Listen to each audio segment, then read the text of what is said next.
Go on, let's start it off. We start it off. Right. So Hilly met some kid at the gym.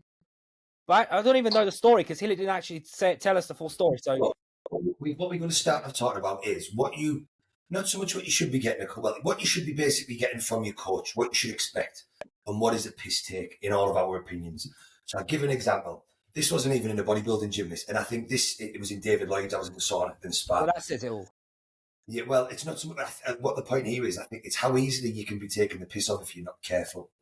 So this kid said he was paying this guy £200 a month for coaching. And this kid had no idea who I was or that I do the same sort of thing. I was just listening.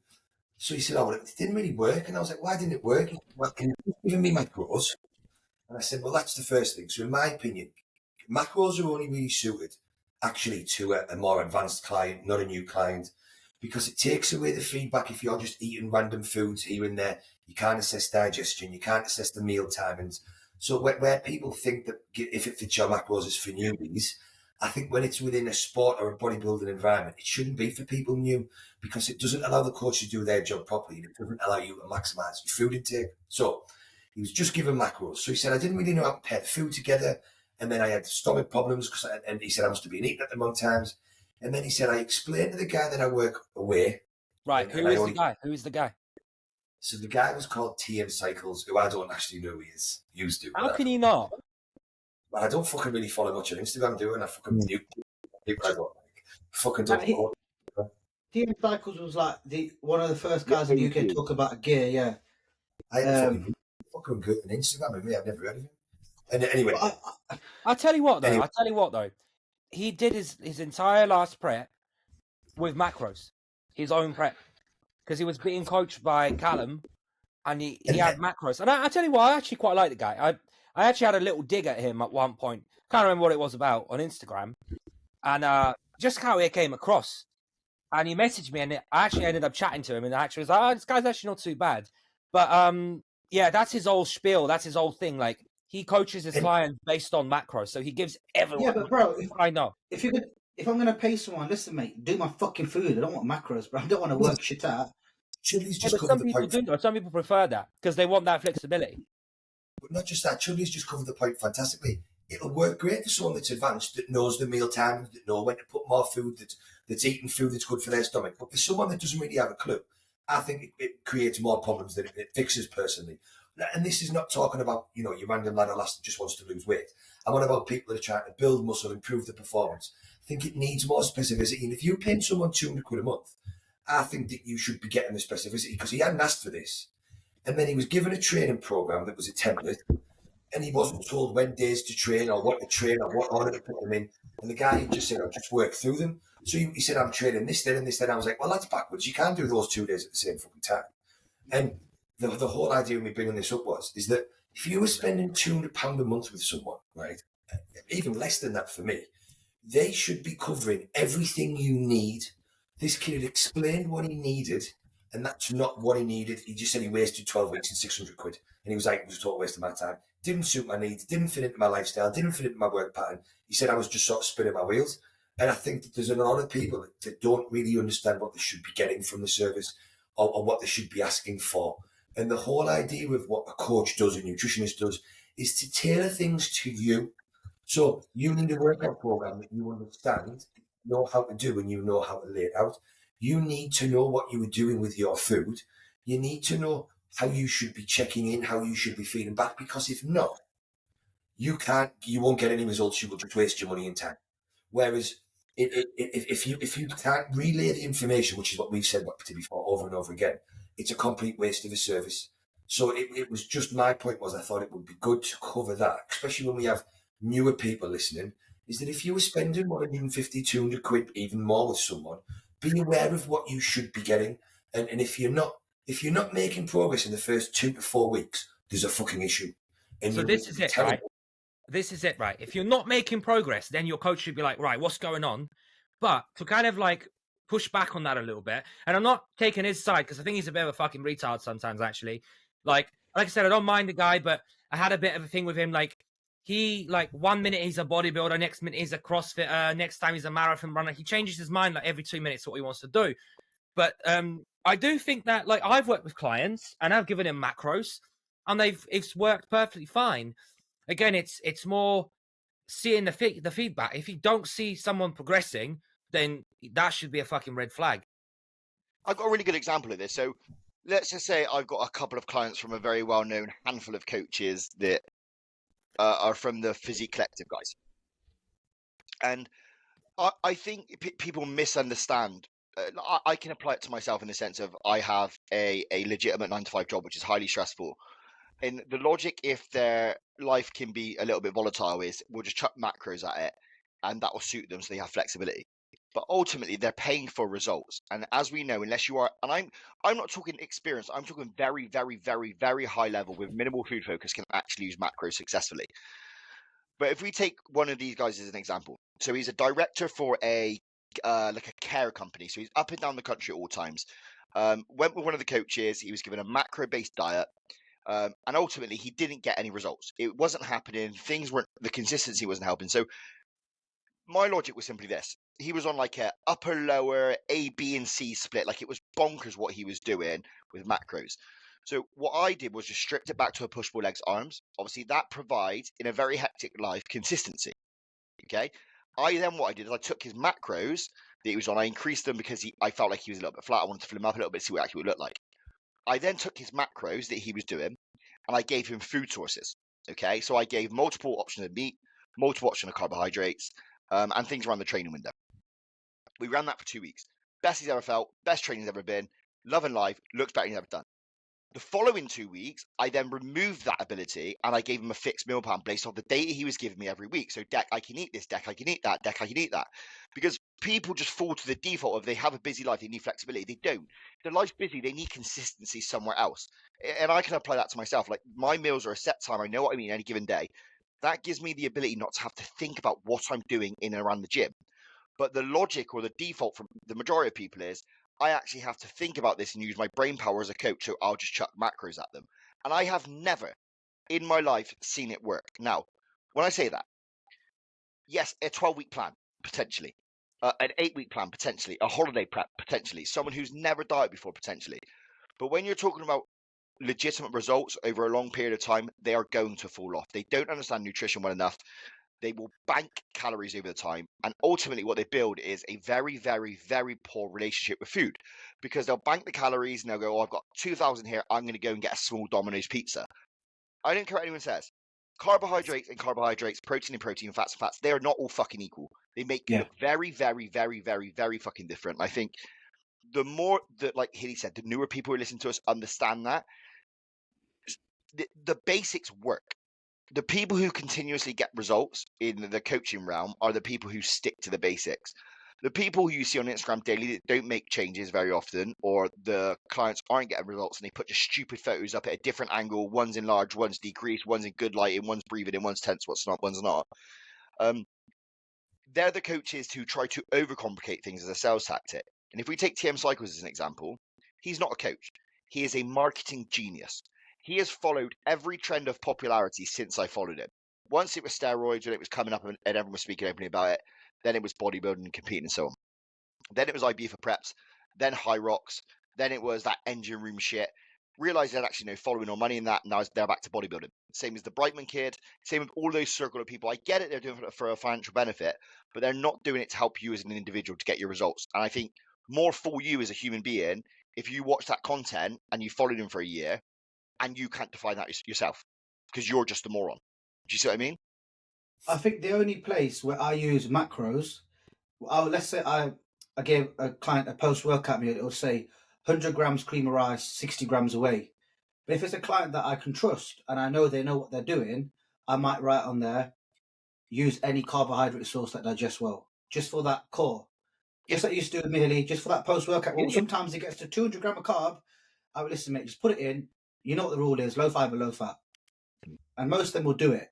But it's having that trust, isn't it, in your client as well. And when they see the results, when they see those results, they understand their performance is dictated by what they eat. But they have to get to the point where they can see the results, they understand training, they understand what being full is, they understand what holding fluid is, they understand what good digestion is. At that point, that's where you can implement something like that, because they're not going to go home and eat 74 squares bars because it's going to make them feel like a bag of dicks. But what they may do is take 50 grams of cream of rice and then 20 grams of jam and maybe a bagel to fill them up if they're hungry or whatever. You know, that's where that's really applicable. And it seems to be this real sway in what you see, isn't there? Is if someone's just firing you a training program and they're not telling you what days to train or how to lay it out, it's just there you go. And you ask them, they just say, just work through it with no explanations. And if they're just firing macros at you, that whole setup is so they can work with as many clients as they can. And if you are then questioning it in 2 or 3 weeks and you're not getting any changes or any explanations, it's just a piss take and you're wasting your money. And it's because you're using an app to generate macros and an app to generate workouts. You can do that for fucking free. You can go anywhere, you know, you may as well just go to a fucking macro calculator and I think that is not the idea. There is no problem if you've asked for macros because you find it easier and you are seeing progress, then that's fine. I'm not saying that. What I'm saying is, and the way Dex explained it is fantastic, is that I work the macros out. The way I explain to clients is, you don't need to know your macros. It's my job to work them out for you. And I need you to eat this food so I can then get an assessment of how is your performance? Is it better? How's your energy during the day? How's your sleep? How's your brain fog? I need you to eat these foods that you tell me you enjoy and we'll work it to your lifestyle. Once we get everything on the ball so you know that you can follow and adhere right and digestion is good, then we can start if you want macros and you can stick to those foods. But I just think for advanced people that know what to do and great, it works. I know Cal has great success with doing it, especially in the off season. And for people like us that know when to eat their meals, know when to put more carbs, it can make sense for sure. Maybe, I mean, I know a lot of even my advanced clients, they don't want to be working out macros and they don't want to be working out their meal plan. And my argument's always been, what the fuck you pay me for if I'm just throwing numbers at you? Add 20 grams of carbs and fuck off, I'll speak to you next week. I don't see that. I mean, you know, I think for me, I spent 10 years working at the hospital. I've got a degree in this and that. I'm very much trained or brought up in, it's my job to cover things, that's what you pay me for. And everybody's mindset's different, and I'm not saying that it's wrong, but I feel like Dex says, and this kid is a prime example, and I've had the same experiences where if you've just got to track macros, you end up being, just grab that because you don't know what you need to prepare, or you wake up late, you haven't got stuff prepared. Whereas it doesn't matter whether you're a full-time bodybuilder or a full-time CEO or whatever. If you know what you need to do the next day, you can prepare for it, you can plan your day, you can make sure things, therefore adherence is better, therefore everything will be better, your progress will work. Once you are in the tune of doing that, then yes, like I give some clients macro meals, I'll give some clients macro off-plan meals. It's, you know, it can be adapted to you. But again, this comes back to, it should be adapted to you. Me throwing a bunch of macros at you and then just adapting it week to week. Decrease that. It's a fucking joke for me. There's apps that'll do that. I'm paying someone £200 a month for it. I was talking to one of my mates who joined up earlier, and I had a look at his old plan. And there was a lot of it's a little bit off topic, but it connects to this topic, right? So, recently there's a lot of coaches out there who are copying what their coach does and applying it to their client. Do you understand? And they do this a lot. So they'll join SAS, they'll do that SAS's plan with their current clients. They'll join Tofton and they'll copy Tofton's. They can't have their own thought process. And a lot of them, they don't understand anything to do with stomach or digestion. And I had to sit there and explain to him why I was pulling out nut butter, why I was using coconut oil. Why am I doing this? Because we're going to use Lantus. We can't run a higher fat diet, in my opinion, like a really high fat diet. Yep. I had to then break down, look, why are you using fats post-workout when you're using rapid? We want to keep that area lower. And then you truly realise a lot of these guys ain't got a fucking clue. Like, they're just putting stuff together because Sata said, add cookie, I add cookie. Or fucking Martin said, add clem, so I add clem, yeah? And I honestly look at the plans and I'm thinking, bro, this don't even make sense. Like, you can't be running. That's one of the things that me and Ryan have always said about Louis. It's like, You'll change coach, and then say here's with Jimmy, and you'll go, oh yeah, Jimmy said do 75 sets, each like 100 rep sets, and he puts all of his clients on that. And people that train in that gym, they'll be talking about it. They'll be telling me, they're like, oh, all of his clients are now like training in slow motion in the gym, and it's like now it's like everyone's training like the way Christians tell him to train, and it's like it's all the, you know, he just copies what his coaches tell him to do. So it's like at that point in time. So it's like, well, or he used to say to me, oh, Jimmy's got me doing this much of that. Maybe we should try it. And I'm like, well, you're doing it though. Why should I try it? Like mid prep, we should try DHB because I'm doing it. I'm like, yeah, but that's not me. I've never tried DHB. I'm not going to run it mid prep. Do you know what I mean? So it's people. That's just common. That's just what everyone does. Yeah. I think the issue is, yeah, you got lads joining the gym for about a year. They become an online coach. They get a bit of clout, and they suddenly think that they can get the results with everyone. But the truth is, they fucking can't. And I said this before. If you're like someone that's been doing it for X amount of time, then surely, right, you can fucking work that out on your own. It's like it's not.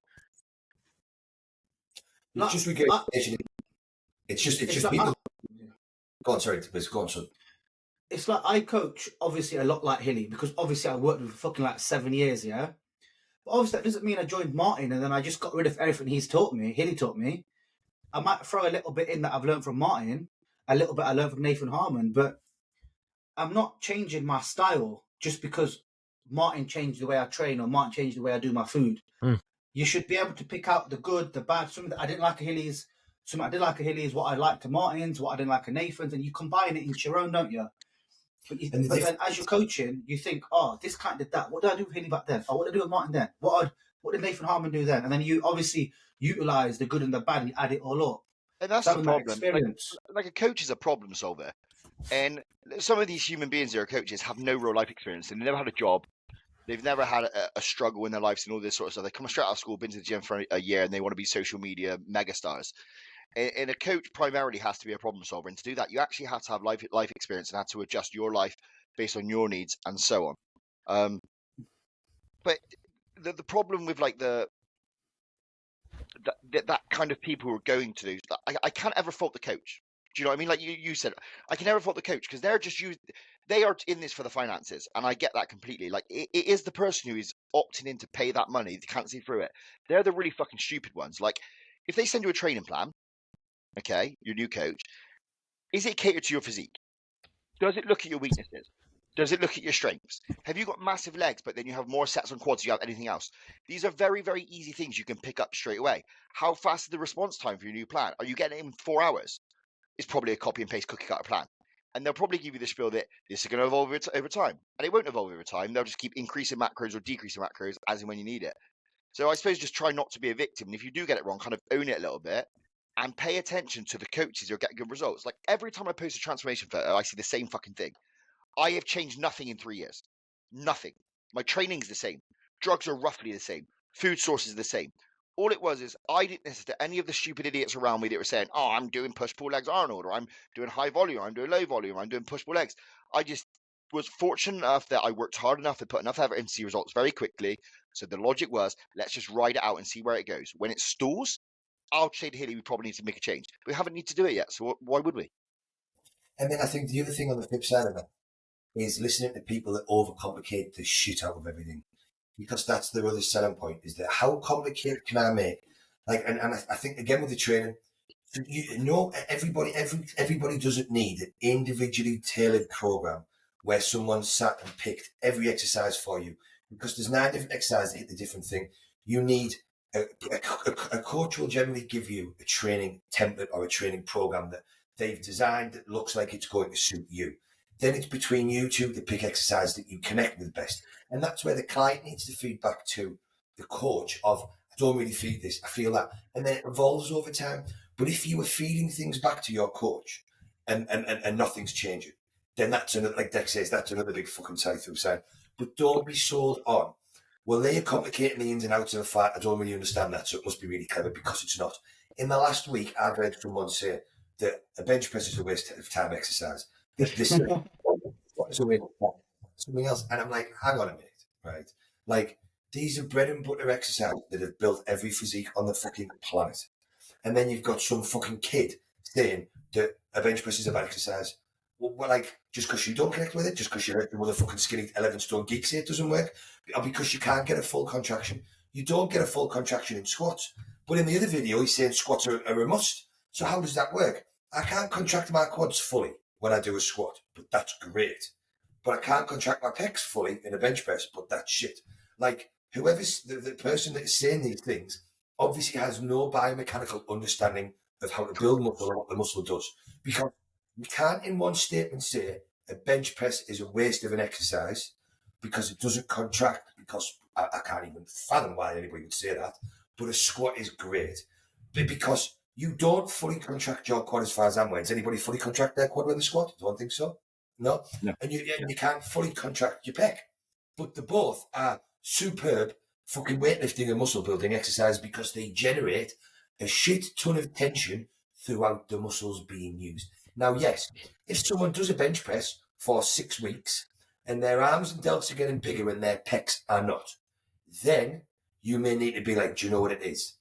You maybe don't connect well with that, so we need to look at something else. Do we need to look at your form? But to just make these statements, and again, and I made a post about this the other day, anybody that makes statements like that, I just think you should be fucking well avoided.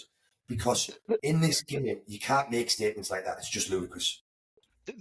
You can never speak in infinites in this game. You can, like, it's physically impossible. But the mad thing is that people see post these videos. Normally, that body part is their weak body part, and that's just simply a case of they haven't taken the time to learn the movement. Like, I couldn't squat very well when I started, but now I would never take it out because I every time I do, it flattens my legs off. There are people in this world that would have better legs if they just went back to squatting, which they will say they're not biomechanically built for because they're femur length and all this sort of nonsense.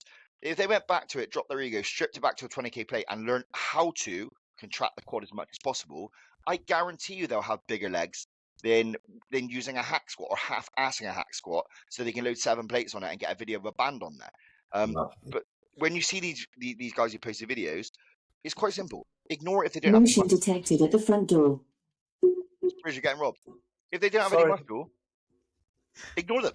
They have no right to tell you what to do. Like, you're not gonna listen to someone to tell you how to drive. You've never driven a car, so just don't listen to them. Just negate what they say. It's like you wouldn't go to a supplement shop and buy fucking supplements from a fat fuck, would you?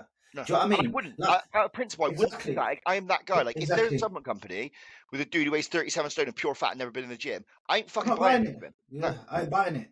It's the same as it's the same as that, because it does come down to a lot to the customer, because, and I've always said this, I wouldn't go to a dentist that didn't have a fucking degree in dentistry. I wouldn't go to a fucking mechanic that hasn't served his Motion time. detected at the front door. I wouldn't just make these stupid decisions. Someone rang me and was like, "Oh, Eddie, I've just done a fucking 6-week dentist course there. Do you want me to come fucking sort your teeth out?" I'd be like, "Absolutely not, mate." Like, no. But then, if I did get to do my teeth and I got infected, well, it would be more fool me, wouldn't it? Because I didn't do my due diligence, I didn't do my research, and I was stupid enough to pay some of my money that isn't qualified, who doesn't have the experience, they don't have the bank of work. And I think that's where a lot of people are making the mistakes. They're being sold on just pictures they see on Instagram, or they're being sold by something that sounds very, very, very clever. Like, we say this all the time, but you will find, whether it's Jordan or Ikuba or James Hollingshead or all of the top boys, weightlifting isn't that complicated, and it's not meant to be. You are meant to move a weight from A to B using and connecting with the muscle that is meant to be on there, like is meant to be used, and that's it. And you get progressively stronger and you train progressively harder. It is that simple. The one that's killing me recently is, because obviously I'm at Ultraflex now, yeah? and fuck you know, bro. I see some of these guys, yeah? And they're doing like all these mad movements, and they're like, I go on the Instagram afterwards because the boys sending me, they start laughing like, bro, this guy's 8 weeks out. I'm like, bro, you look like you've never even stepped in the gym. I know. And these guys, the profile say stuff like, I can make you a pro bodybuilder. I'm like, bro, you have gyno and you're natural. Do you know what's so mad about like they're actually retarded? Like, I had a conversation with a pretty well-known bodybuilder in the JP gym. So he came up to me and said, "You look like you're in pain," because I was pilled. He said, "You have really good arms." And I said, "Thanks." He said, "You have to teach me how to bring my arms up." So he walked away. He comes back a bit later. He says, "Oh, what are you doing on your arm day?" I said, "Like, nothing over the top." I said, "I'll do about 10 sets for bicep, 10 sets for triceps, and a couple of intensifiers chucks in. Right? Goes away, end of conversation. Comes back at the end of the session. First thing he says to me, do you not think that's a bit too much volume? I wanted to punch the kid. Like, you've just said I've got good arms. I've told you what I do, then questioned it. Like that, like the way that brain, for someone's brain to function like that is beyond me of retardedness. Like, it's fucking daft. It's crazy. It's like when, like, you going back to what you said about the chest thing, yeah. I watching Chudley's podcast with Ryan Mackins, yeah, and it's like Don Valley. He does bench. He's probably got the best chest in the UK. Yeah. So you just can't come in this game and make these bold statements like Dr. Dean does, yeah?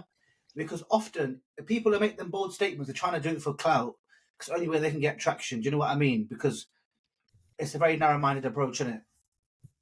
Yeah, exactly. The thing with the volume is as well, what could be, and again, like arms is slightly different. Like if we take quads, for example, what's too much volume for me, it could be too little volume for you. So there is that. Arms, I wouldn't worry about it. Once my volume on legs goes too high, my legs actually look shitter. Correct. But my volume's about, I'd say about 8 to 10 solid sets, yeah? That's about right for me, bruv. Do you know what I mean? But on chest is the same. Back is like unlimited. Same as me. Exactly. I'll pull for days. My back will always be dry in the morning. It just gets nice and full. But again, like I said, you have to learn. Like, no coach can tell you this stuff. Like what Hilly was saying, you have to be able to feed back. Like, you have to get into that training routine that you've been given or prescribed. You need to spend some time learning those movements and then see how that affects your body. Because over time, those body parts will not grow, or they will flatten off, or potentially you'll need more volume. If you take like Justin Compton, an example, he trained every day of his life for his whole career, never took a rest day, doing mad volume. Look at the size of him. But the other side of that is, there is no such thing as too much volume if you can supplement with drugs and food. So if you think about like a sliding scale, if potentially, let's say Riz just said his legs flatten out. Now, if Riz was running 4 grams of gear, which I'm not prescribing anyone to do, but then also eating 2,000 grams of carbs, he ain't flattening those legs out. But again, it's a sliding scale that happens over time, which is kind of what me and Hilly have done. As you kind of mature and just get better at this stuff, you just start increasing those food sources, increasing those drugs to aid your recovery so that it's optimal. And that's all it is you're just optimizing how much muscle you can grow at a given time. And the key thing there with what Declan was saying is that say you take the full 1,000 people that's a member of the 2,000 people. I would bet everything I have that 90% of those people or 80% of those people are not doing enough volume. And that's because the majority of people aren't connecting with the muscle efficiently and they are not training hard enough. You only really need to start micromanaging your volume once you actually know how to reach true failure and you know how to connect with the muscle. And this is the other major problem I see, is that you've got a guy that has been training for several years or reasonably and knows how to train and connect. And over time, he's reduced his volume, worked with coaching. So that's what works with him. And then he regurgitates that to every new client he's got. And then you've got some kid that's been in the gym 6 months or 18 months, doesn't really know how to train, doing one working set, and they won't make progress or much progress because they are not doing enough volume because they can't get what they need out of that set. Like, you are better off doing, in my opinion, more volume first while you learn what your body can take, because your body will, the way a body grows and develops is by you overreaching and your body adapting to the overreach. And the problem in the UK, in my opinion, is because we have some of the hardest trainers in the world that move a lot of weight, James Hollingshead, Jordan Cooper, that know how to train. Everybody else thinks that's what they need to do. Dorian Yates, for example. I would argue us that have all been training probably 100 years between us can't generate the force or the accuracy that Dorian Yates or fucking Jordan could. Right? Absolutely fucking. So therefore, us looking at doing what they do is likely not going to fucking work for us. Even we are going to need more volume. And then, so then if you take other people that can't train like us, never mind them, doing one working set is just fucking stupid. And then from there, potentially, would you get more out of, and this is going on a tangent, doing 2 or 3 working sets on some exercises and not going all out with intensifiers? It can go around in circles, but when you are newer to this, and that doesn't just mean 3 or 6 months, a year, 2 years, there is so much more you can do with more working volume before you start stripping it back. Yet you've got fucking 13 stone kids telling 12 stone kids, just do one work set and one back off, or just one work set. Don't do any warm-ups. Don't do this. And it's like, fucking hell, no wonder you don't make any. And then look at the natural kids. Fucking, you don't see a lot of natural guys training like that. So how are all these natural bodybuilders doing all this volume and presenting these amazing physiques, shredded to death with more muscle than a lot of people on stage that use fucking gear? And you've got people that are super enhanced. Like, your ability to train and recover is tenfold when you are super enhanced on any gear. Yet you've got people that are taking all this gear to think they need to do less than naturals, and they're making less progress. And it's like, are you not seeing the common sense factor? The whole scared of the volume hard, thing, that's aren't they? quite a new thing, though. Because, like, just strip it back to 2019, there was no talks of volume. No one spoke about that. Wasn't even a thing. Well, I mean, it's now. the sales tactic is this, isn't it? I can get you from A to B with as little hard work as possible. That's what it is. Like, I'll manage your volume so you're never tired, you're never sore. It's just bollocks. I'm sore every time I get back into the next leg day or the next chest day or next arm day. Like, that's how I know I've done enough of a job. If my pump holds until the following session, Yeah, but and Dec, you're not sore to the point where you're fucked. no, not at all. Not at all. Absolutely not. But Yeah. again, it's a skill I've learned over time. Do you see what I mean? Like, I know where that level is, and I've been victim of just doing 8 million drop sets and all the volume. But Hilly can change that for me. I had to learn that over time. Once I start seeing what's working, we discuss the feedback of check-ins. Chest is full here. It's holding better when I drop the volume down. All that sort of stuff. That's how you get to, I suppose, mastering how to build your muscles. I can't remember whether it was a quote from Dorian or a quote from Dante Trudell. It was like, it hurt to sit on the toilet after leg day for a decade of my life. He said, because that's the way it should be. It shouldn't mean that you're in absolute agony where you can't walk. But if a muscle adapt your muscles grow by being forced to adapt. So in certain, especially in back and in legs for me, you should always be experiencing some dump. And I think this is where new people get stuck on lifestyle clients. They get to a point in the gym where they're not sore and they're like, oh, that's it, I'm good now. And it's like, no, your body's just adapted. If you don't get sore again and you don't push, you're fucked. That means you're not making any progress. And that can be different in arms and downs. You don't get as, I don't find that you get the same DOMs for most people in delts and in arms as you do with the body. I never really get DOMs in my delts unless I fucking hurt myself. I don't. Yeah, there's a logical reason for that, isn't it? If you think just the joint and the tissue and the way it moves every day, like, it's very hard to overstimulate that muscle because you're always fucking using it. You're not retracting your scapula very often and loading your lats, so it's very easy to expose them to stress they're not used to. But just going back to what Hilly said about Jordan, like, you can't understand until you've stood next to him training. Like, you can't watch a video and think, I'm going to go and do one set, bark and get really red and hold my breath so it looks hardcore. Go and stand next to him if you get a chance. Watch him do a set of, I don't know, say deadlifts. The way that fucking man moves a muscle with his back is it's fucking intimidating to watch. Like, it's abnormal. Even the most experienced of trainers would sit there and go, fuck that. I do. I say, fuck that. I ain't doing that shit because I know I cannot, number one, contract the muscle well enough, control the weight like he does, and add that intensity without probably blowing a gasket or some sort. You know, like, that's a very special individual to do that. But you That's what can't I'm see saying. it from Instagram. You don't see it from Instagram. You have to, it's like James Hollingshead. Everyone's fascinated when they watch him squat. The reason it looks so foreign or alien to people is because the amount of control that man has in his legs. You don't see it on any other Instagram video. Nobody is squatting 9 plates with the control that he does. You're never, ever going to be able to do that unless you're 1 in a million or the genetic elite. It's never going to happen. So you have to subsidize that with more volume because you're not him. It's like when I train with Matt Barmer, yeah, and his legs are just, they're IFBB pro level legs, yeah. He could probably stand with a lot of the top pros in Easy. the world just with his quads.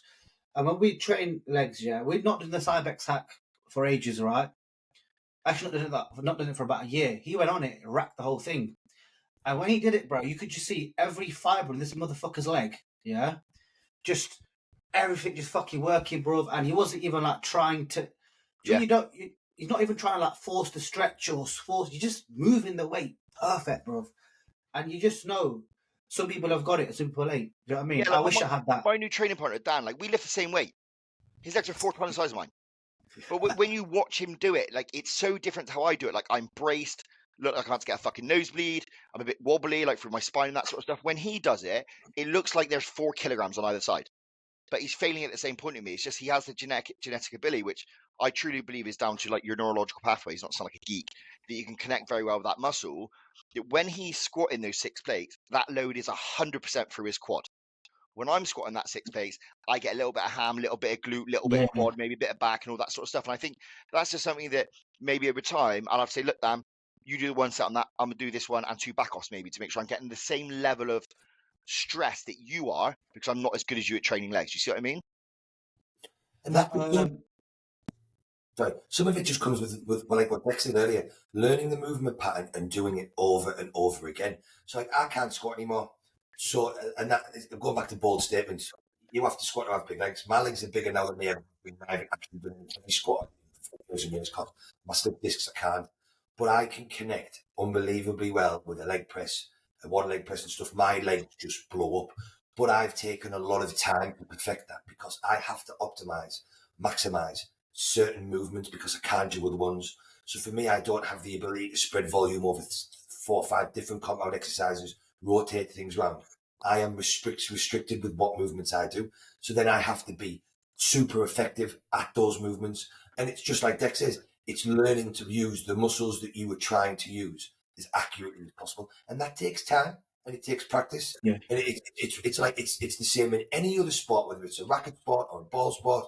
It is just technique, and it's moving away from not trying to just move the weight, but moving the weight with the muscles that you were trying to do. And some people are naturally better at it than others, and some people are built to do it. But that doesn't mean you can't learn to be almost as good, if not as good as them. It just takes some people longer, and it's finding the more effective way for you to do it. So it might mean using a bit of a stance, it might mean using a Smith instead of a barbell. There's all sorts of things, and then this is where it comes down to exercise selection. It isn't, oh, well, it's cool to use the handles. It isn't, oh, well, it's cool to use that Atlantis hack because I can put fucking double the weight on it. Actually, you just want to find that movement pathway that suits you the best, that you feel the best, not what someone else says is the best, and then you learn how to effectively use it. And that means doing the same shit week in, week out until you are fantastic at it, and then stick with it. And that's where you shouldn't be changing your training programs all the time. You shouldn't be changing shit up all of the time.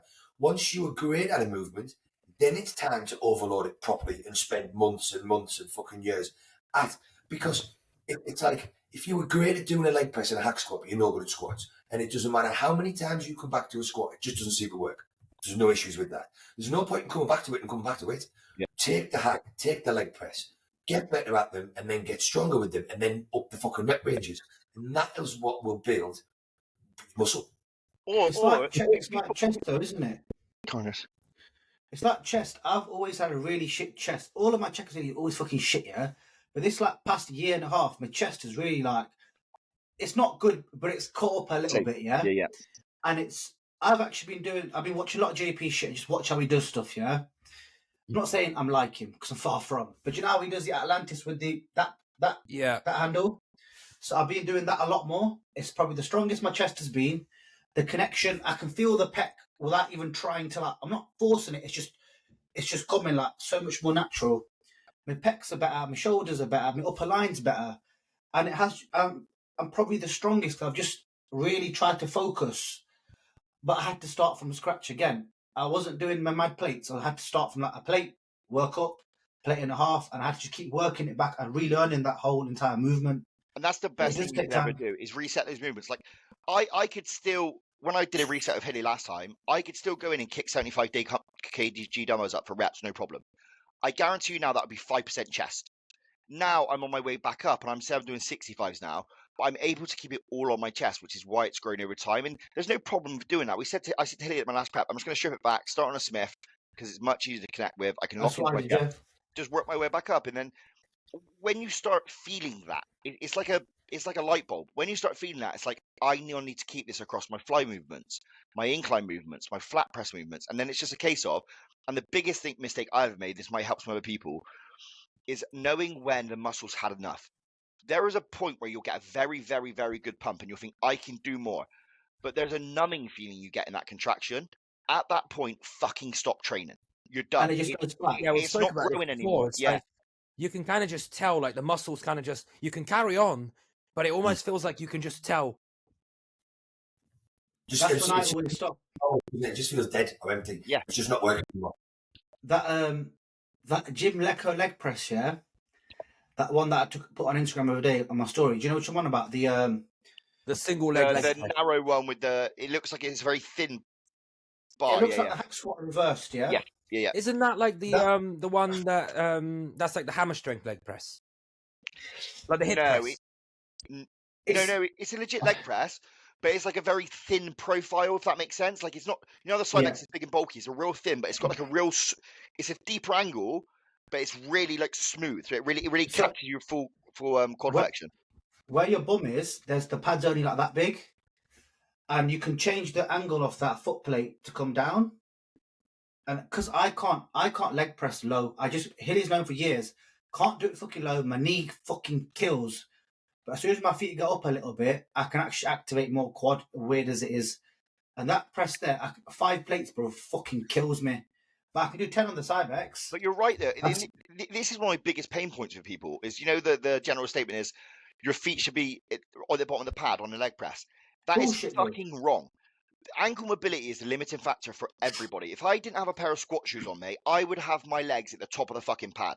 But I would still get the same quad development that anybody else would. I just don't have that flexibility. Everybody's foot placement.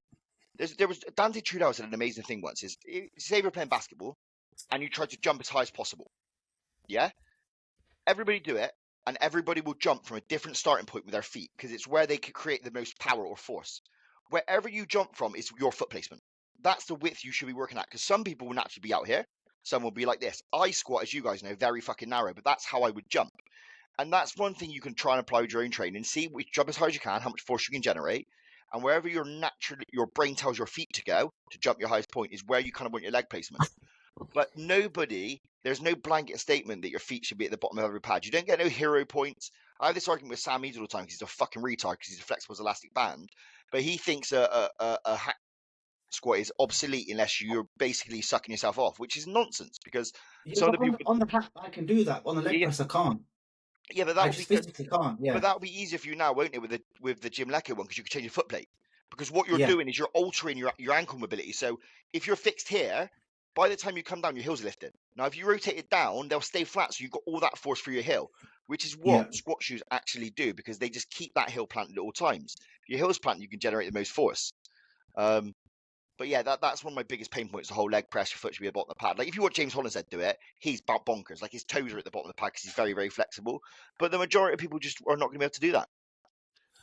You can try and work on ankle mobility. I've tried it, like with bands and all that shit. That doesn't work. You might improve it. You might improve it you can improve it, but you've got to keep it up. And we ain't going to keep it up. It's all down to how you walk as well. Like, it sounds so silly. If you watch people with massive calves, take Flex Lewis as an example, they'll walk properly like you should. They'll walk and they'll properly contract their calf. However, if you watch the majority of people walk, they don't. They walk very flat-footed.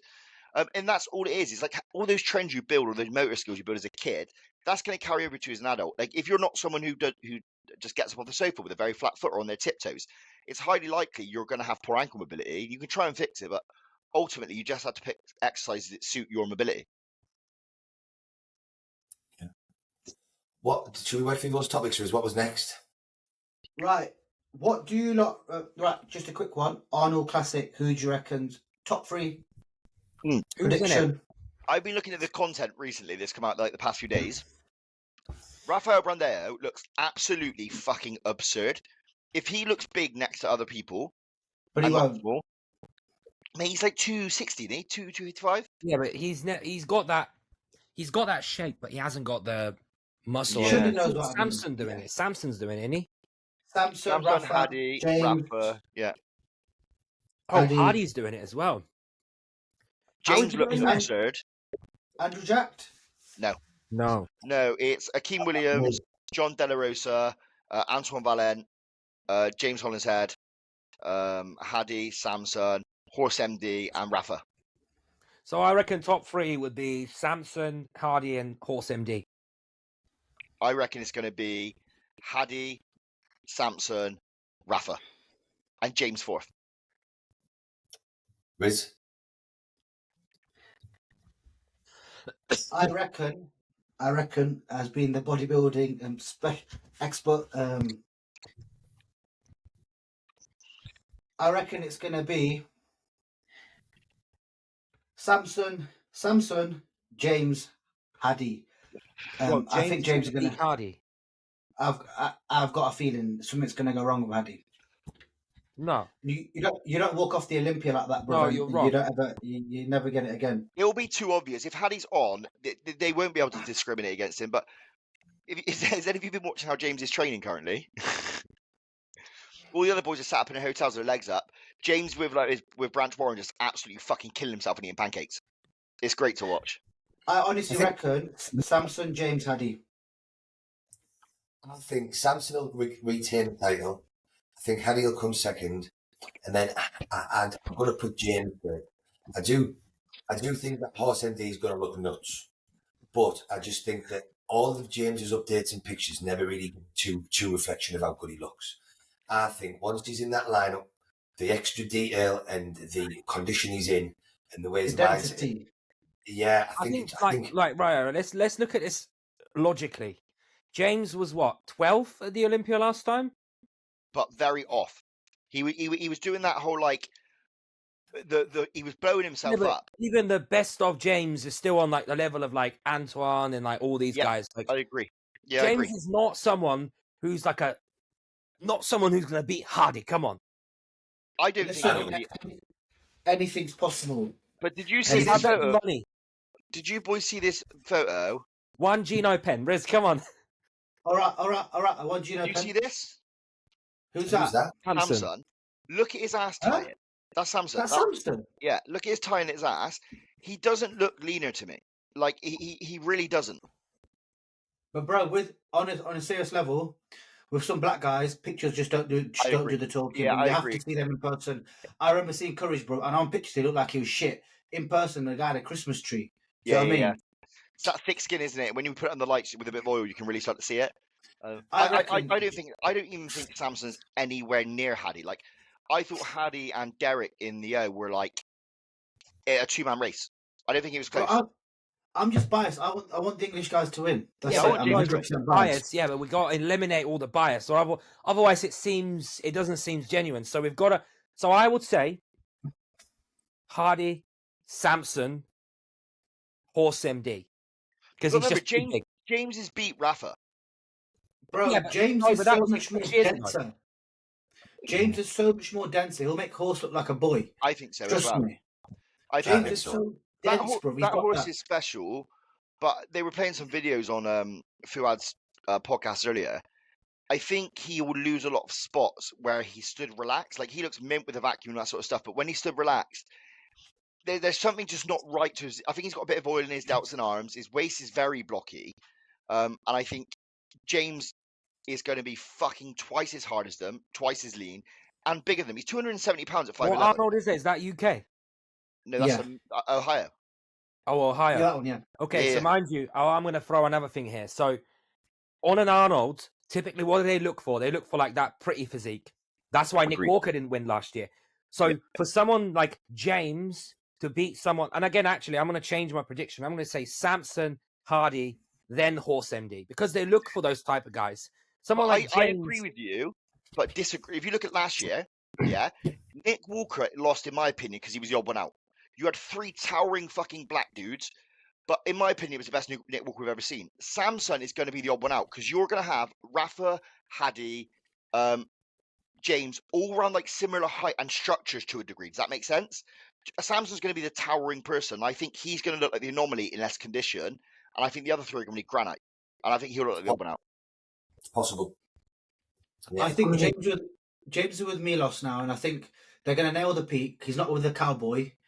I think they're going to absolutely fucking nail. And I'm sure JP will be involved as well. Where he's I'm always sure James involved. will do it all himself. Like from when I spoke to him, like I think it's just Milos is like a sense checker for him. He's really helped him with his posing and that sort of stuff. He's drilled him around like his abs and that sort of stuff because he really needs to kind of get them in deep. But I think James is just going to do his own thing with the peak. I think that's the problem with James, because he's always like if you see all the good, like the guys, they've all got a fucking coach and they just listen to them. James is like, oh, I listen a bit to JP, now I'll listen a bit to so-and-so, but actually I'm just going to do it myself. He said he's uncoachable. On one of the podcasts, he said he's uncoachable because That's fair enough. he overthinks stuff. I know JP and him do get on a lot, don't they? So I wouldn't be surprised. We discussed loads of stuff, but I do think James always says, like, he does make a lot of the calls himself, but he's running it by me lots. For me, that's obviously worked up till now. But I do think it would probably make sense for him to just be like, right, for the next 5 days, tell me what I need to do. And I'll just do it and not think. Yeah. But James has said this prep is a lot about his enjoyment, and he enjoys having an input and making the decision. And at the end of the day, and that's why he's never going to beat Hadi. Because Hadi doesn't do that. Hadi's not about, oh yeah, let's just do it for enjoyment. Hadi's like, oh, especially after losing last year, Hadi's coming to fucking kill. So Do you think Hadi's that walkout's going to hurt him? I don't think it is. Nah, I don't. What's that? I think it will. Nah. I don't. Listen, that stuff doesn't go down good in the IFBB, bro. It never has. It's not enough to put you back 4 spots. And it's like what Dex says. I think that the way Hadi comes in, he's too ahead of the others for them to not make it obvious. That's why they're having a fucking dig at him, personally. I think that if he was like, 5th or 6th or down the line and it was a bit close, then yeah, but I just think he is such an individual package of having all of this muscle. He's won the Olympia. I think that if he got bumped and I think it would be too obvious. I just don't think it'll happen. People always forget it's a business, isn't it? And that, I know we don't see it because of where he lives. He's a god over there. The views, the revenue that creates, all that sort of stuff. Like, I know we don't see it, but he worldwide, he's as popular as fucking Chris Bumstead. Do you know what I mean? It's but bro, it doesn't translate because you see Samson, he came 3rd and he went everywhere. He went everywhere, right? Yeah. He's been everywhere. Where's Hadi been? He does look like can't even talk English. It does look like they're teaming up as a poster boy because, like, when I was watching his content, I can't see his Instagram because he banned me, which is unfair. I need to get him to unban me. When you watch his content, I think he's got an Arnold videographer with him at all times because he's got like one for Phil had his own and then another one. He also did like the interviews and stuff, so he probably is the poster boy because he's the reigning champion. I just don't think he's good enough for Hadi not to knock him off. And I love his physique, I really do. But the condition's always going to be a struggle, I think, when you sit next to someone like Hadi. I just think he's too much of what Arnold is. He's the shape, he's the flow, he's the time. Like what you were saying, I agree with him being the odd one out. But I think that could just as much go in his advantage. Yeah. The Arnold's trophy, the Arnold fucking trophy medal, whatever you want to call it. The statuette, Arnold sculpture. Like, he is what the Arnold is. The way he hits his posing, the way he does his show. And he's the reigning champion. And he's bigger than everybody else. And he's taller than everybody else. And he flows better. He's so good at posing, man. The way that cunt moves for a dude who's £300 is just, it's flawless. I think Final predictions then. I'm sticking with mine. Samson, Hadi, Horse MD. I'm sticking to what I said. Samson, Hadi, James. Right, what was the next topic? I just had a message from a live viewer. It said, Hilly said he'd only go to a private dentist, but how comes he buys medicine from a drug dealer, steroids, and not from a pharmaceutical company? Do you want to answer that, Hilly? Nah, mate, it's pharmaceutical. They come in sample ampules, don't you know? From Turkey. I just deal with a medical druggie from abroad. That's all it is. So it's all coming. Yeah. What topic is it? Actually live? No, I'm lying. I was going to say, what the being is? No, because you did say at the start. You did say at the start we're going to do it live. So I just want. Right. What are you not running health supplement wise? Actually, Chuds, you start because obviously I know you're having a bit of downtime. So what are you running right now? Fuck all. Fuck all. That's easy for me to answer that. And I tell you what, Nothing. I've always run fuck all. I'm not one of these people that's like, oh, I'm taking 5 grams of glutamine, 5 grams of. I'm not one of these cunts. I don't do none of that shit. And I tell you why. I've always thought health supplements are just mostly a load of shit. And I'll tell you why.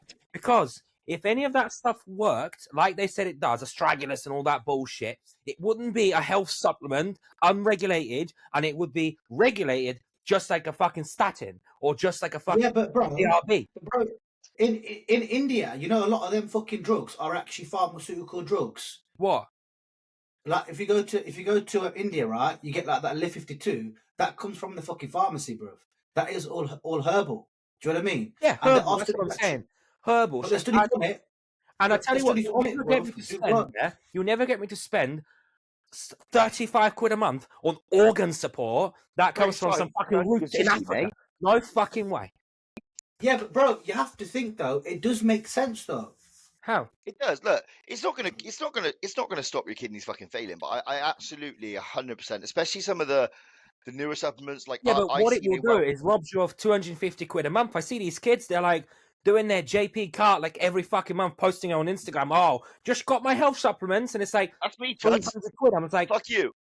bruv, No, but it's like, bro, honestly, bro, you take nattokinase, yeah? Take 10,000 mg, bro. Tell me your BP don't go down. yeah, but Riz, you take like everything there is, so you don't even know what's doing what. Yeah, Riz Bro, is listen. me and Riz Hilly went is in there like supplement we were covered walking is like like- Willy Wonka in the fucking Charlotte factory, mate. We were just literally going into all the supplement companies and taking everything. Bro, trained by JP Vital Support. What else have I got? Oh, trained by JP Vital Support. What else have I got? This one's very good. Yeah. And listen, I'm not even sponsored by JP. JP, when you're watching, you best send me some free shit, bro. I'll plug your stuff loads. But that citrus bergamot, bro, I've run my bloods, yeah? And trust me, that makes a massive fucking difference, bro, to health, man. Yeah. And Trust I tell you me. what, as well, anytime I must just be like immune because anytime I'll run my bloods, they're clear. I'm like, fine. So then at that point, until something's fucked, I ain't gonna fucking just take shit just because. That is the right mentality. We very much do have a shut the kitchen sink out. And I've mentioned the story already about my coagulation score was due to some of the health supplements I was taking. I thought I was dying due to steroids, and it actually wasn't. It was the health supplements that were actually fucking me over because my blood pressure wasn't high. So everything that I was taking was obviously thinning my blood. Cialis, Love Heart, all that sort of stuff. Once I dropped out, obviously my coagulation score went back up to like 18 or whatever it needs to be, so it actually clot. So, and it was aspirin. It was actually one of the biggest ones was the baby aspirin daily. That was the biggie. And it was the vitamin E as well, wasn't it? Yeah. That's it.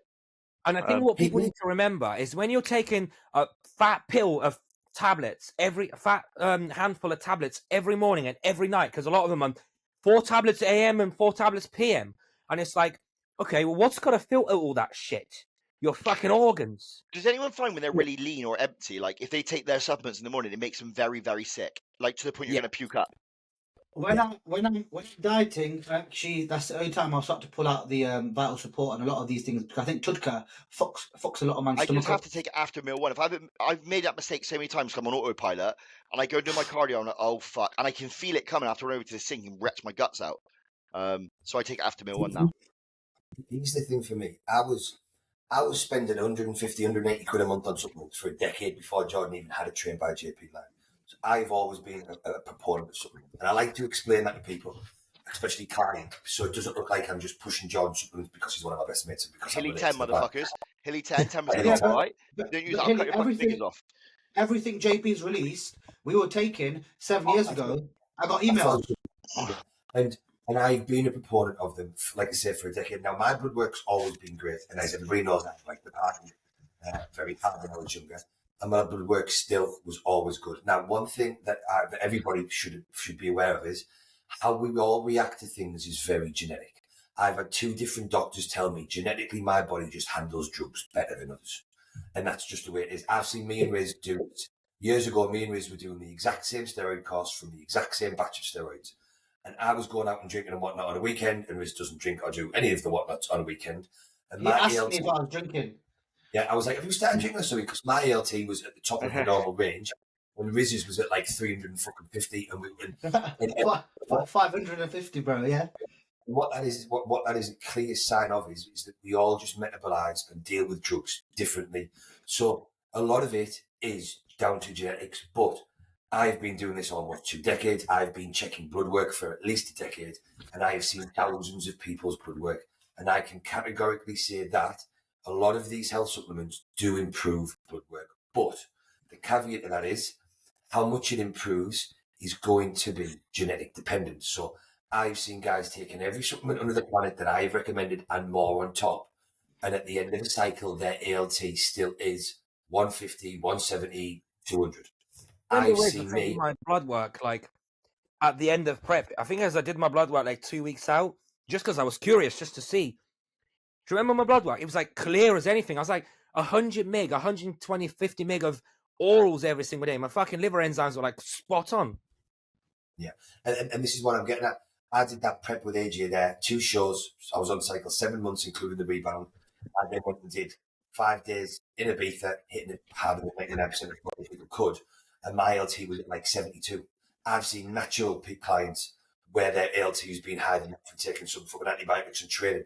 So there is a big genetic disparity, whatever the term would be, between people. But I can categorically say that I have thousands of people's blood work, and I have seen people add in these supplements and it has gotten better. But by getting better, that doesn't mean that it's going to keep you in range no matter what you do. Better for someone might be instead of it sitting at 200, it's at 140 for your LT. It's just a buffer, isn't it? It's just that safety buffer. blanket. Yeah, but it's just a really expensive fucking buffer. Yeah. I don't want to spend 300 quid a month on But do you fucking think the markup's buffer. massive on them? Do you think the markup's massive on them? Because the raw ingredients are fucking expensive, aren't they? I'm if you not buy them saying it's separately? massive. I'm not saying Bro, it's massive. It's probably not massive, but I just don't want to spend that money on fucking bullshit little tablets that aren't going to give me enough. I don't know. For me, I've always had that mentality. Bro, I can genuinely say I've sent a few things to pricing to a manufacturer, right? And as soon as curcumin went in there, the Mariva one, the price went up by fucking £10. Yeah, Do you know what I mean, bro? Them things are expensive, bro. Sorry, go on, let's keep going. But what makes me laugh is, I'm not having a dig at anyone here, right? Just generally, right? Loads of people, they laugh at like Indian medicine, yeah? All of these things JP and Dante are using are all in Hindu fucking medicine, bro.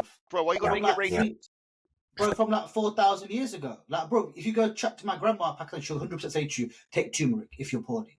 Yeah? The only thing what the Brits have done is they've got the original formulas and obviously made them super concentrated and makes them even better. And the other thing for me is there's a certain group of supplements I like anybody that uses steroids to use just to cover your base. How much that'll affect. And like what? What's that? So for me, Jordan's trained by JP, Vital Support. I recommend to everybody that uses steroids. What's in it? So Wiz has got the tub there, Wiz will tell you. But for me, it covers every main supplement I feel has enough science evidence behind it to warrant its use, and the cost of it for what you get at the doses, I feel is fantastic. You would have yeah, go on, Wiz. You get 4,000 mgs of astragalus, or astragalus, what the fuck you want to call it. You get 1,200 mgs at NAC, and you get 1,000 mgs at IP6, which is quite good. The expensive one here is obviously the Tudcat 500 mgs, and you got a little bit of pine bark extract. But I actually think the other supplement's better, bro. The Love Heart, which has got the citrus bergamot, the ubiquinol, the grapeseed extract, and the celery seed extract. I think this here is what I have all my clients run. What's the other Love Heart one? What's the other heart one? Heart Care. That's a good one. So for me, Vital Support and Love Heart were ones that I think everybody should take. And I even think personally, those that don't take steroids at all go to the gym, it would be warranted as we age to take 4 caps of Vital Support and the Love Heart, because every supplement that's in there, or 95%, I was buying individually for almost a decade. And they have so many benefits, and I think the cost from Jordan is like 60 or 70 quid, if not less. And from what I used to pay buying them individually, or what you would pay now, 60 quid per tub. Yeah. So and that does you a month? Say that again, sorry. How much does that, how long does that give you? Like a month? So I buy the Love Heart, I buy the healthcare stack, it's £100 a month. That's a bargain for me, that healthcare stack. For and everything, then I put curcumin on top. Yeah. If you wanted to buy those individually, right, at the quality of the products it is, you'd be looking to double that. That's at max doses as well. So for those that aren't taking a lot of steroids or aren't pushing things, you can half those doses and get 2 months out of it. So just a little tip for people who are watching. Yeah, if you are short on money and you want to buy health subs, what I used to do was I used to go onto eBay when I used to work Hilly back in the day when I was poor. Yeah, not poor, but money was a bit tight. Go on eBay, type in BBE supplements. I used to buy citrus bergamot for about £7 because I had a month left on it. So I'd buy fucking loads. You'd run it year round. I'd buy curcumin, loads of shit that was literally like 2 or 3 months, 2 or 3 months till it expires. And bro, I used to run a fucking load of that shit. It got me so far. Do you know what I mean? important, like Chudley says, if you're not taking them and your blood work is fine, and you're on cycle and your blood work is fine, then you don't need to take them. My mindset has always been, for me as an individual, if I am going to abuse my body with steroids, and then I am going to go out on a weekend once a month, twice a month, every fucking week, and abuse my body with alcohol or anything else, I would prefer to spend the money trying to counteract the stress that I'm putting on it. And that's always been my opinion for like literally the last 15 years. I've always covered my bases. Or just take less drugs. Well, there's that. Yeah. I'm not in that game, bro. No, I'm But not in that game.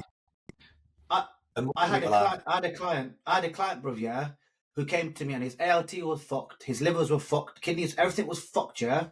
He was a serious alcoholic. He come to me, so I put him on the vital support stack. Obviously, made him do cardio, made him eat clean. He went back to the doctors in 3 months. They went, listen, mate, everything's come back in range. Literally the fucking full shebang. Yeah, but did he But quit these drinking? products, he quit drinking as well. But that's what I mean. As in, So this is what I'm saying, right? So he quit. He was an alcoholic who quit drinking, started doing cardio, and started eating well. So that's probably what sorted it out. It weren't the vital support. Well, no, yeah, but but bro, it's an aid. I've physically watched my blood pressure be. I've had high blood pressure since I was a kid due to ADHD medication. I've literally watched the love heart bring my blood pressure back in range, even using something like Superdrol.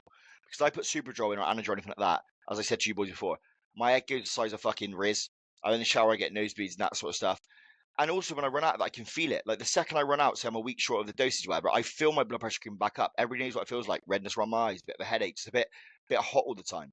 So I have anecdotal evidence to support that it actually does work. But you're not wrong, Chuds. And I mean that. Like if you don't have high blood pressure, fucking run more gear. Until you have high blood pressure, then use it. Then you'll grow lots more muscles. The other thing for me is I've worked with so many health clients. I've literally worked with clients that have cancer or have cancer, and they are under constant monitoring. And we've brought these supplements in, and I've actually had one client, doctor, email me and asking me what we put in and why, because he hadn't seen the improvements with this particular patient for like 2 or 3 years. I've got the email saved somewhere where he's like, my doctor wants to speak to you because whatever we've done, my bloods are better now than they've been over the last 3 years with the consultant. And the guy was like, what have you used and why? So I think in some situations, they are very much a super useful tool. In others, they're not, and you don't need them. And it's very much just about looking at your blood work, looking at your lifestyle. And I agree again with Judge. Lifestyle changes will do more for someone that is unhealthy than anything else. Sleep. But potentially, Sleep is the biggie. Sleep. If you have shit sleep, that is how will have a catastrophic effect on your lipids and your blood pressure. Make sure you're getting sleep and stay hydrated. Your cholesterol's shit and you're overweight.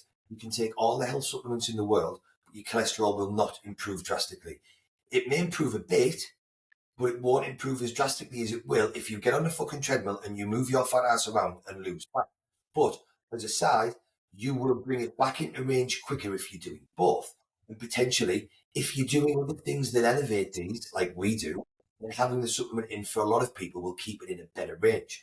The other thing for me is, say when we all do prep, Chuds, say when we all do prep, for most people, not me and you, all of the numbers will be elevated after the show. Having these supplements in, I've seen, brings the numbers back into range quicker. So for competitive bodybuilders or those that cycle on and off, for me, taking these things year round keeps them in a better range when you're adding the stress. And it also then helps them come back down into a better range when you're not using the stress. Because some people will ask the question of, well, should I only take the one cycle? For me, not so. Because seeing your natural lifestyle with bodybuilding and with food stresses your liver and your kidneys to a certain perspective. And it might just put you at the top of the range. And then you take steroids and it puts you to a certain point. If you are running these supplements all of the time, not only does it keep the elevated point down, so there's less total stress, it brings you back to the range quicker. But not just that, it may very well put you at the lower end of the range. So then when you add the stress back in, you're never getting to that high point before. Because it's not just, for a lot of us, we're not going to be able to keep ourselves in range. It's just fucking life.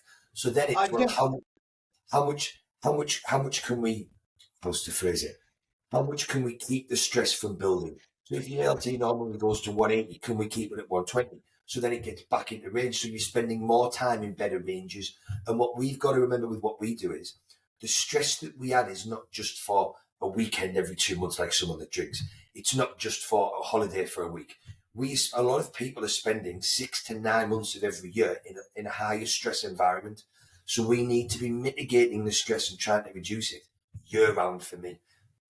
But Is the way I get Chud's point. He's like, well, if these herbs work, why don't Big Pharma do it? Because I think Big Pharma can churn out a 500 telomethasone for about 20p. Oh, They're not but going to want to. they'll do it over time. Like alpha GPC is about to be categorized as a medical drug. Like they are doing it over time. When something becomes popular and it has benefits, they will absorb that shit, so you can't buy it in health supplements. That's just a fact. It just takes time. Yeah, and who perceives